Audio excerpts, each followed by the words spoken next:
Sport, in its purest form, is testing yourself against others. Comparing. Competing. But can we be created with certain basic ingredients that will make us more likely to win? Make us faster, stronger? Is there a science behind sporting success? And just how valuable can it be to know what we have on the inside? Athletes are always looking for an edge. It's body control, mind control. Can they rely on nature? Or is it all about nurturing those genetic blessings? Are some of us simply born to win?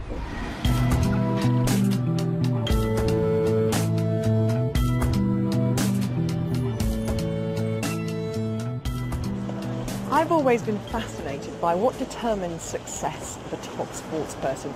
Is it where you're born, your environment, what you eat, how you're coached? My husband Kenny was a top international rugby player and enjoyed great success. I did gymnastics to a high level and absolutely loved the sport. But what really determines sporting success? Does it all boil down to what you're born with? In the search for some answers, I'll meet Greg Rutherford. He's Commonwealth, European and Olympic long jump champion. But does he put his success down to nature or nurture? It doesn't take a lot for me to get fit and healthy, and I might not have trained for 2 months. I'll do 10 days and I feel like I'm ready to go. Could it be in the mind where winners are made? Matthew Pinsent is with the world record holder Adam Peaty and the British swimming team, where a change of mentality seems to be generating results ahead of the World Championships.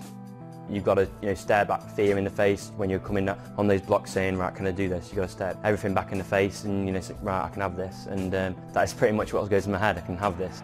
And what's the psychology behind becoming a winner? I'll be asking one of the country's most successful coaches, Sir Clive Woodward. I think attitude can be measured. I think you can coach attitude. I have this saying, Gabby, talent alone is not enough.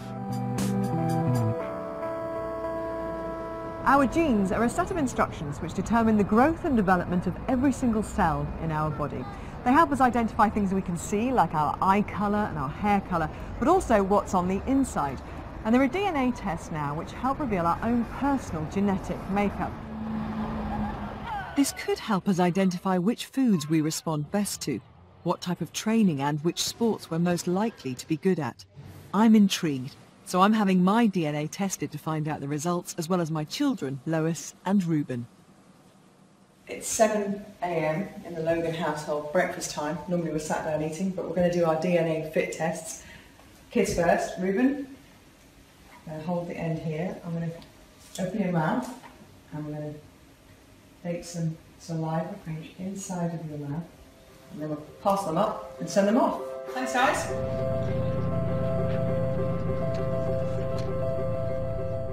We'll get the results of those tests a little bit later in the show. Should be interesting. But right now I'm heading to meet up with Greg Rutherford, the current European, Commonwealth and of course Olympic long jump champion. And later this summer he's going to go for the full set at the World Championships in Beijing. It seems that Greg has found a winning formula that works for him.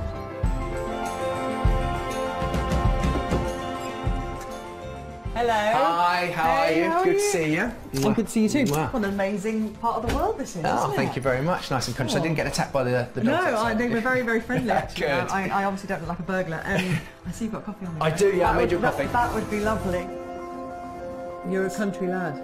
Yeah, it's a funny one. I love being in London. I love going to visit and I love hanging out there for a bit, but ultimately I get to come back here and it's so peaceful and tranquil, and I've got massive woods and the 3 dogs, obviously. Basically, your new gym is the woods. Yeah, basically, yeah. Your outdoor training facility. I've relinquished my my track needs and just started running up steps and hills and everything else. But funny enough, I've done that for absolutely years now. It's a side of training that I developed and thought, this really works for me. I feel great when I do it. I found these incredible steps which I love running up, and there's other hills and jump over things, jump onto things. It's just this real... You're kind of the Bear Grylls of athletics.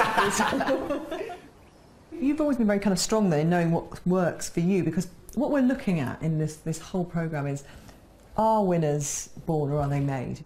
Do you know much about your own genetic makeup? I know a bit, yeah. I've had a DNA swab done and I've checked it because I'm fascinated by that side of things. It's interesting from my point of view because there's also been a lot of jokes that it doesn't take a lot for me to get fit and healthy, and I might not have trained for 2 months, I'll do 10 days and I feel like I'm ready to go. And we wanted to see if I had anything different which might impact on that, and what I've definitely got is the ability to create a lot of fast twitch fibres, and I have the ability to recover well from that level of training. So be that. Did it change anything when you looked at your genetic makeup? Did it change your diet? Did it change anything about your training or not the massively. ratio of power and endurance? No, I think because I'd always listened to my body. I think that was the biggest thing. I found that when I did different training programs, if I trained too much, my performance went down. And then once Dan basically developed this 3-day week, which was my 3 main sessions plus other recovery sessions, all of a sudden my performance shot up, injury went down, and I started to feel really good and happy about what I was doing. And happiness, again, another huge point. Whenever I'm happy at what I'm doing, I seem to perform much better. Greg Rutherford has been stood at the back of this runway, desperate.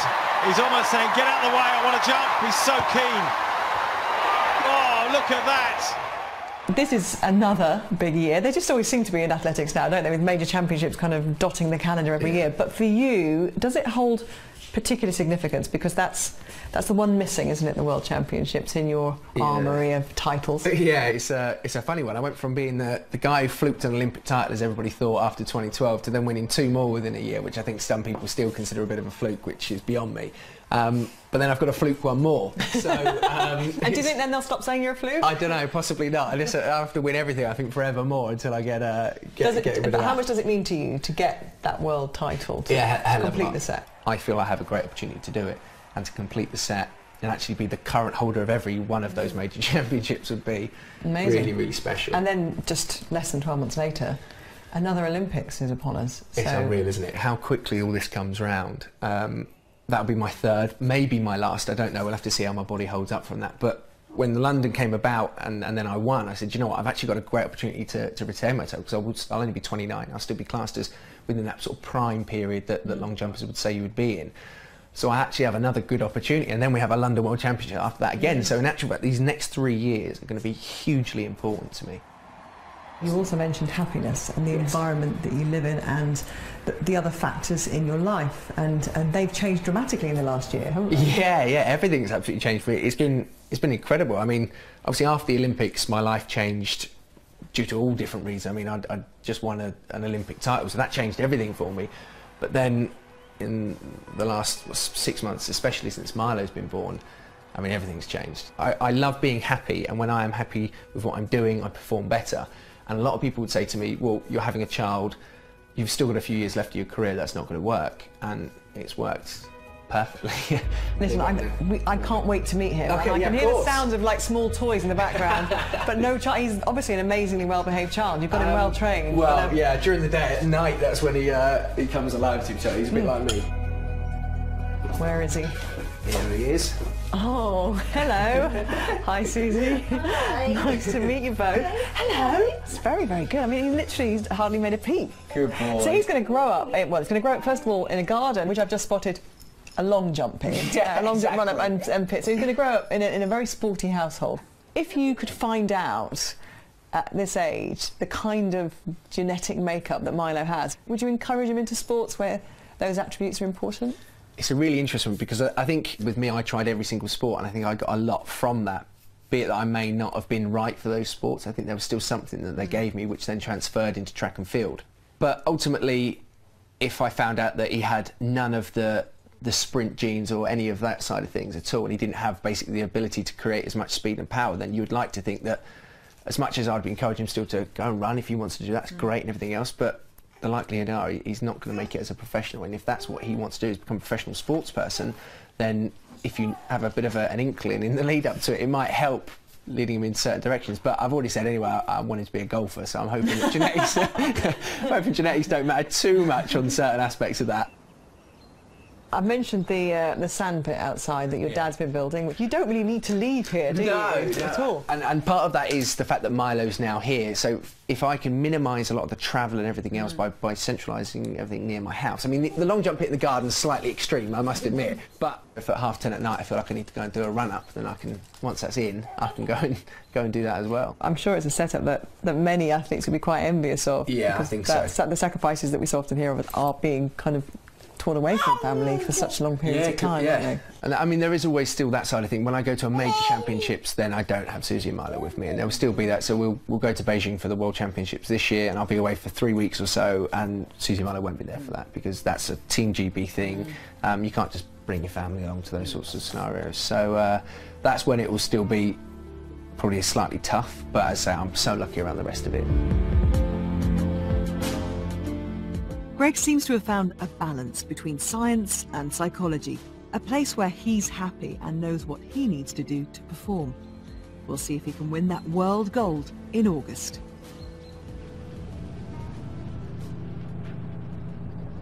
Perhaps the DNA test we did earlier in the show will tell us the right place for my kids, or one of my kids, if they want a career in sport. We're heading to the lab now to find out. Feeling a little bit nervous about this. So what we know is that different people obviously got different genes, and that has an effect on how good they can be at sport, how they adapt to that kind of thing. So what we do is we look at sort of 16 different genes and then put it into our algorithm, and it spits out a number, which for you is your about 47% power and about 53% endurance. So you're almost a 50-50 split. You've got some good genes in terms of the better copies for power. So for ACTN3, this is called the sprint gene. So you've got the CT version, which means you've got one C allele from one parent and a T allele from another parent. And we know that 98% of Jamaican and US Olympic sprinters have at least the CT or CC version. So you've got that copy, which is good news. But it doesn't tell you which sports I would potentially be good at there. No, that's something we're specifically not doing, or certainly try not to do, because there are so many genes in the human body, and we've identified 16 that have an effect. How much can you improve performance when you've identified these genes and you've changed your training? So we know that everyone gets better from exercise. That's the good news. If you do genetically matched training, you can improve about twice as much as other people. It does start to get really, really important, especially like at the finest margins where the difference between winning or losing in my event, the 100 metres, was less than a hundredth. If you've improved by a little bit more, then that can be really, really important. At what age do you think you should introduce this kind of information to young athletes? Because, you know, you could look at a set of results and kind of kill someone's dreams, couldn't you? Genetic testing usually is recommended for people from 18 and up. We don't want to kill dreams of children with this, but certainly the idea of genetic testing is a help, is a tool to improve performance in whatever sport you are doing.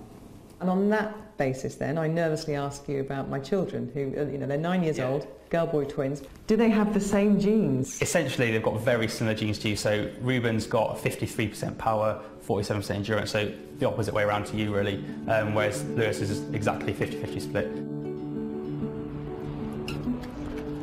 Well, that was absolutely fascinating and not nearly as sci-fi and dystopian as perhaps I'd feared, because actually all this information is what's inside of me right now. I just understand myself a little bit better. And what's clear from what the guys were saying is they're not going to tell you who is going to be a winner, but they're furnishing you with information that might help somebody who's got the desire to get there a little bit quicker. There's another person I'd like to speak to, and that's Matthew Syed, a former Olympian himself. He's written extensively on the science of performance.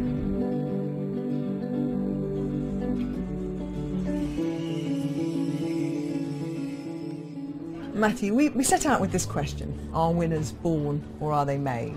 Does it sit comfortably with you that people would look at their genetic makeup to determine whether they could be successful in sport?